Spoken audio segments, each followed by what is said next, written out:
Psalm 16 verse 8 said, भजन संहिता 16 और 8वें वाक्य में लिखा हुआ है, I keep my eyes on the Lord, with him at my right hand, I shall not be shaken. मैंने यहोवा को निरंतर अपने सम्मुख रखा है, इसलिए कि वह मेरी दाहिने हाथ रहता है, मैं कभी न डगमगाऊंगा। When we set our eyes on the Lord Jesus Christ, जब हम अपनी नजर को यीशु मसीह पर बनाए रखते हैं, no trouble shall ever trouble us. तो कोई संकट हमको सता न पाएगी। No wiles of the enemy can ever prevail against us. शत्रु की योजनाएं फिर हमारे विरुद्ध में सफल न हो पाएगी। We all know the instance where Jesus Christ asked his disciples to cross over to get to the other side of the sea. हम सभी उस संदर्भ को जानते हैं जब यीशु मसीह ने अपने शिष्यों से कहा कि आओ हम उस पार चले जाते हैं। Jesus was so tired, यीशु मसीह जो है इतने थक गए थे, he boarded the boat along with the disciples शिष्यों के साथ नाव में वो चढ़ तो गए, and just went off to sleep. चढ़ने के बाद जो है वो थक गए थे, सो गए। When the boat came to the middle of the sea, जब नाव समुद्र के बीचों बीच आ गई, there was a great storm that arose. तो वहाँ पे तूफान उठा,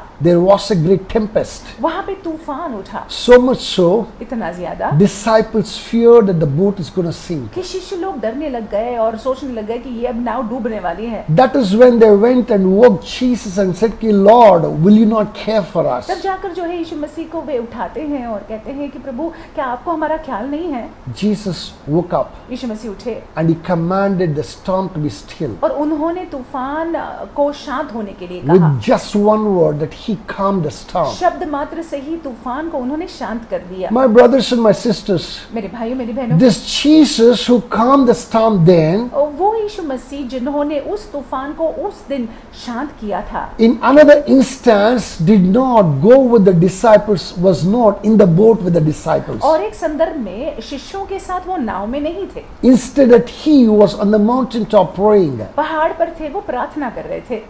Again, one of the storms, great storms rose. और फिर भी और एक बार हम देखते हैं कि वहां पे तूफान उठती है। They were in the middle of the Galilean Sea. शिष्य लोग जो है गलीली समुंदर के बीचों बीच A थे। Galilean Sea is only 13 miles long and 7 miles wide. सिर्फ 13 मील लंबा है ये समुंदर और 7 मील चौड़ा है And it's surrounded by mountains. और इर्द गिर्द जो है पहाड़ से घिरा हुआ है। When the strong winds come, और जब बहुत ही तेज हवा चलती है, those winds form a whirlwind within the sea. तो वो हवा की वजह से जो है समुंदर में एक मानो भवंडर हो जाता है। It churns the sea and makes anything that comes in its way to blend, become like a blender. और उसकी वजह से जो है क्या हो जाता है, क्योंकि भवंडर है तो उसके अंदर जो है जो समुंदर में है वो सारे चपेट में आ जाते हैं। When the disciples were fearing that kind of a thing is about to happen with और them, जब शिष्य लोग जो है डरे हुए थे और सोचा कि यही हमारे साथ में होने वाला है, Jesus walked on the water. यीशु मसीह जो है पानी पर चल के आए। And when they saw Jesus walking on the water, और जब उन्होंने देखा कि यीशु पानी पर चल के आ रहे हैं, they did not recognize him. पहचान न पाए वो। They cried out and said, "Phantom." उन्हें कहा कि ये भूत लगता है। That means to say the sea ghost. इसका मतलब है कि समुंदर का भूत। They were more afraid now. वे अभी और ज्यादा डर गए थे। That is when Jesus called out and said, तब यीशु मसीह ने पुकार कर कहा, "Be of good cheer.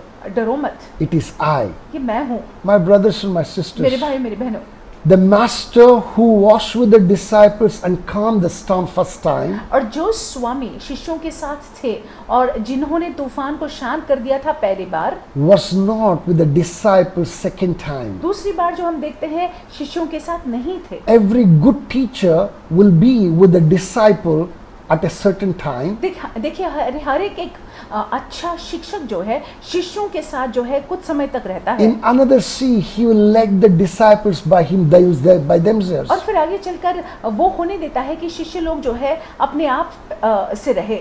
He will watch and see what they do. वो देखते हैं, देख के ये देखना चाहते हैं कि शिष्य लोग क्या करेंगे। It's not that the teacher doesn't care for them. ऐसा नहीं है कि जो शिक्षक है, जो स्वामी है, वो उनका ख्याल नहीं रख रहे हैं। Teacher is watching over the responses of his disciples. लेकिन ये स्वामी जो है वो देख रहे हैं कि शिष्य लोग कैसे प्रतिक्रिया कर रहे हैं। Here Jesus saw the response of the disciples. यहाँ पे यीशु मसीह ने शिष्यों की प्रतिक्रिया को देखी। Jesus had taught them to act in faith before. यीशु मसीह ने उनको सिखाया था कि कैसे विश्वास से तुमको कार्य करना है। But unfortunately, the Lord Jesus found his disciples not acting in faith once again. लेकिन हम देखते हैं यहाँ पे दुर्भाग्यवश शिष्य लोग जो है विश्वास को नहीं दर्शा रहे थे। This morning, are you going through what disciples went through? इस सवेरे के वक्त क्या आपकी हालत उन शिष्यों की समान है? I repeat it again. फिर एक बार Are मैं we दोहराता going हूँ। through what the disciples went through? आपकी हालत क्या शिष्यों के समान है? I want us to read one particular verse in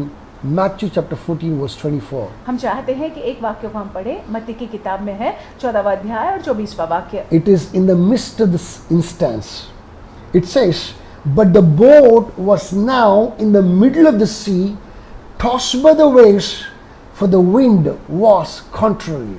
लिखा हुआ है, मैं मत्ती 14 और 24 पढ़ने का प्रयास करती हूँ। उस समय नाव झील के बीच लहरों से डगमगा रही थी क्योंकि हवा सामने की थी। I want us to note down, highlight this particular place. आप जो है इस जगह की नोंद ले लीजिएगा।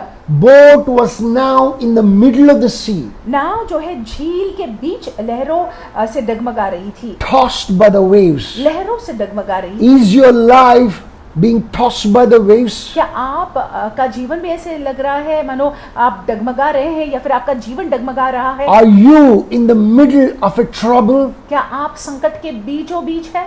During this pandemic times, are you in the foreclosure of a certain business? और ये पैंडेमिक के समय, ये महामारी के समय क्या ऐसा हो रहा है कि आपका व्यवसाय मानो ठप हो रहा है? Are you somebody who's suffering loss of job? या फिर आपकी नौकरी गई है? Or in the midst of a divorce? या फिर आप जो है तलाक के बीचों बीच है? Or in a financial trauma? या फिर आप के आर्थिक जो है समस्या है? Are struggling with health issues? या फिर आप स्वास्थ्य को लेकर संघर्ष कर रहे हैं? Listen to जूझ this. रहे हैं? Listen to this carefully. यहाँ पे ध्यान से Boat सुनिएगा। was now in the middle of the sea. यहाँ पे देखिए 24 में लिखा हुआ है कि नाव झील के बीच थी। You are in the middle of your faith walk. आप जो है अपने विश्वास के चलन के बीच में है। You feel as though that life is tossing you up and down. आपको ऐसे लग रहा है कि जीवन जो है आपको मानो हिला रही है पूरी रीति से। The Lord Almighty has sent me to say this to you this morning. परमेश्वर सर्वशक्तिमान परमेश्वर ने मुझे भेजा है आपसे ये कहने के लिए। If you look over your shoulder, अगर आप जो है ऐसे देखते हैं, you will see the Lord Jesus standing there. आप देखोगे पाओगे कि यीशु मसीह वहां पे खड़े हैं। If you look into the storm, अगर आप तूफान में देखते हैं, if you keep your eyes on the Lord Jesus अगर Christ, आप अपनी नजर यीशु मसीह की ओर रखते हैं, you will see him right in the middle of that storm, आप देखोगे कि इस तूफान के बीचों बीच भी यीशु मसीह वहां पे है। stretching out his ever saving hand. अपने बचाने वाले हाथ को आपके प्रति बढ़ा रहे हैं। He wants you to exercise that all important faith. वो चाहते हैं कि आप वो विश्वास जो बहुत महत्वपूर्ण है उसको दर्शाए। The Lord has allowed you to be yourself. परमेश्वर ने आपको जो है छोड़ा है, मानो अपने आप में क्या बोलते हैं, छोड़ दिया है आपको। Somewhere or the other that you are not looking over your shoulder, you're not looking at him who's standing right in the middle of the storm. कहीं ना कहीं जो है आप देख नहीं रहे हैं या समझ नहीं पा रहे हैं कि वो आपके साथ है। आप देख नहीं पा रहे हैं कि वो तूफान में भी है। Why is it so? ऐसा क्यों है? It's because your eyes are blinded. ये ऐसा है क्योंकि आपकी आंखें कहीं ना कहीं पर्दा पड़ा If है। you open your faith eye अगर आप अपने विश्वास की आंखों को खोलते हैं, and look at him, अगर आप उनकी ओर देखते हैं, if you keep your eyes on him, अगर आप अपना ध्यान उनकी ओर लगाए रखते हैं, you will see him stretching forth his hand, a helping hand to save you out of the situation circumstance. तो आप देख पाओगे उनका हाथ, बचाने वाला हाथ आपके प्रति जो है उन्होंने आगे बढ़ाया है आपको इस स्थिति, इस परिस्थिति से निकालने के My लिए। brothers and my sisters, मेरे भाई मेरी बहनों, only thing that can save you from the trouble is you keeping your eyes on the Lord Jesus ये Christ. एक बात आपको संकट से निकाल सकती है, वो ये बात है कि आपकी नजर जो है निरंतर यीशु पर बनाए रखिएगा।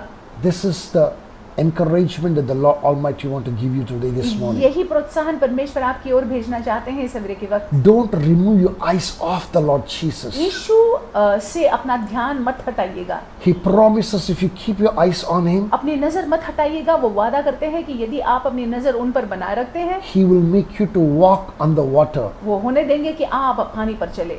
You will not drown. आप जो है डूबोगे नहीं, You will not be destroyed. आपका नाश नहीं होगा। Nothing that the devil will ever try doing against you will ever succeed against you. देखिए शत्रु कुछ भी करने का प्रयास अगर करता है आपके विरुद्ध, वो सफल नहीं होगा। Remember, the Lord loves you. आप ये याद रखिएगा कि परमेश्वर आपसे बहुत प्रेम करते He हैं has you in His mind. और आप उनके मन में आप हो। The question is, do you have Him in your mind? प्रश्न ये है कि आपके मन में परमेश्वर है। With these thoughts in mind and heart, इन विचारों को अपने मनों में हृदय में रखते I हुए want us to go into the week. आइए सप्ताह में जाएंगे, Rather, I want us to go into the day, दिन में जाएंगे। because we are already in the second day of the week. हम सप्ताह के दूसरे दिन में हैं। As you do that, जैसे हम ऐसा करते हैं, this Lord shall establish you in the ये name of परमेश्वर Jesus. आपको स्थापित करेंगे यीशु मसीह के God नाम से। bless you. परमेश्वर आपको आशीषित You रखे, have an awesome day. आपका दिन बड़ा अद्भुत जाए। Stay blessed. आशीषित रहिएगा।